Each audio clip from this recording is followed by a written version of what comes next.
Hi hello, നമുക്കിന്നൊരു നൈറ്റിൻ്റെ വിശേഷങ്ങൾ കണ്ടാലോ? അപ്പോൾ ഞാൻ നൈറ്റായിട്ടിപ്പോൾ ദോശയും നല്ല മുട്ട മസാല ഉണ്ടാക്കുന്നുണ്ട് കേട്ടോ. മുട്ട മസാലൻ്റെ റെസിപ്പി കണ്ടോളൂ. ആദ്യം എണ്ണ ഒഴിച്ചു, പട്ട ഗ്രാമ്പു ഏലക്ക വലിയ ജീരകം ഇട്ടു. പിന്നെ അതൊന്ന് ചൂടായപ്പോൾ വലിയ ഉള്ളി ഇട്ടിട്ട് നന്നായി മൂപ്പിച്ചെടുക്കുക. പിന്നെ അത് കഴിഞ്ഞിട്ട് തക്കാളി, പിന്നെ നമ്മുടെ പൊടികൾ ആഡ് ചെയ്യുക കേട്ടോ. മല്ലിപ്പൊടി, മുളക് പൊടി, ഉപ്പ്, ഗരം മസാല, ചിക്കൻ മസാലയൊക്കെ ആഡ് ചെയ്യുക. കുറച്ച് വെള്ളം ഒഴിക്കുക. പിന്നെ എനിക്ക് മുട്ടയോട് വലിയ താല്പര്യം കുറവായതുകൊണ്ട് ഞാൻ ഒരു ഉരുളക്കിഴങ്ങ് ഉടച്ച് അതിലിട്ടിട്ടുണ്ട് കേട്ടോ.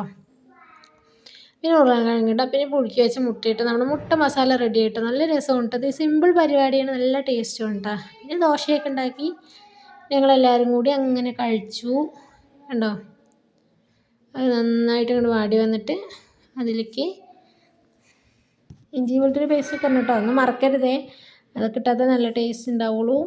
ഇഞ്ചി വെളുത്തുള്ളി പേസ്റ്റ് ഇടുക. പിന്നെ അതൊന്ന് പച്ചമണം മാറി വരുമ്പോൾ മല്ലിപ്പൊടി, മുളക് പൊടി, മഞ്ഞൾപ്പൊടി, ഉപ്പ് ഇതെല്ലാം ഇട്ടിട്ട് ഒന്നുകൂടി ഇളക്കിയെടുക്കുക.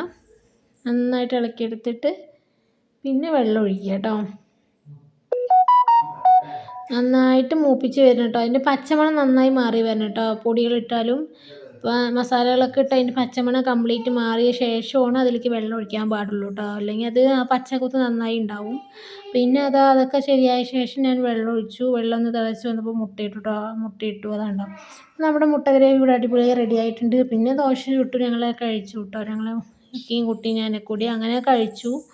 പിന്നെ അത് കഴിഞ്ഞിട്ട് ഞങ്ങൾ മേലെ എന്തോ ഒരു പരിപാടിൻ്റെ പടക്കം പൊട്ടിക്കണം എന്തൊക്കെയാണ്, ഞങ്ങളത് കാണാൻ വേണ്ടി പോയി. അപ്പോൾ ഇന്നത്തെ വിശേഷം ഇത്ര തന്നെ ഉള്ളൂ കേട്ടോ. നമ്മുടെ മുട്ട ഗ്രേവിയൊക്കെ ആയി. പിന്നെ ദോശ ചുട്ടെടുത്തു. ദോശ ഞാൻ ഫുള്ളായിട്ട് നൈസായിട്ട് പരത്തിയിട്ടായിരുന്നു, കുറച്ച് കനത്തിലാണ് പരത്തിയത്. അപ്പം പോലെ അങ്ങനെ ചുട്ടെടുത്തു. ഫസ്റ്റ് എന്തായാലും നമ്മളിത് ചുടുമ്പോൾ അതിൻ്റെ പൊട്ടി വരുമല്ലോ. എന്നാലും ഈ കല്ല് അങ്ങനെ സോപ്പിട്ട് കഴുകാറില്ല കേട്ടോ. വെറുതെ ഒന്ന് കഴുകുക, ജസ്റ്റ് കഴുകലുള്ളൂ, അല്ലെങ്കിൽ നേരെ കിട്ടില്ല. പിന്നെ അങ്ങനെ ഞങ്ങൾ ടെറസിൻ്റെ മേലേക്ക് പോയി.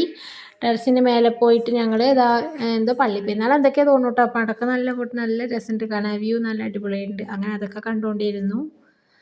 കണ്ടോ, അടിപൊളിയായിട്ടില്ലേ? അപ്പോൾ ഇന്നത്തെ വീഡിയോ ഇത്രയൊക്കെ തന്നെ ഉള്ളൂ കേട്ടോ. ഇഷ്ടപ്പെട്ടാൽ എല്ലാവരും ലൈക്ക് ചെയ്യുക, ഷെയർ ചെയ്യുക, സപ്പോർട്ട് ചെയ്യുക. പിന്നെയും